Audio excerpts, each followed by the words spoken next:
I have this Excel sheet and I want to calculate the final price for all the products including tax.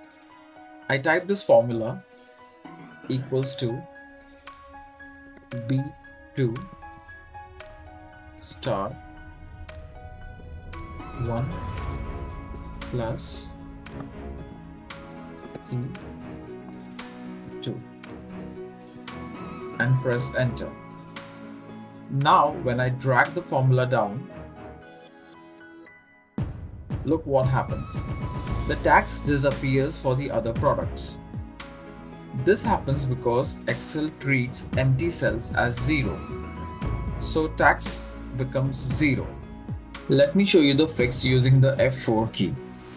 Click on the formula cell. In the formula bar, click on C2.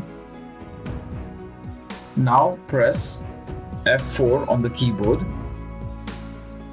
Excel changes the formula to equals to B2 star 1 plus $C$2.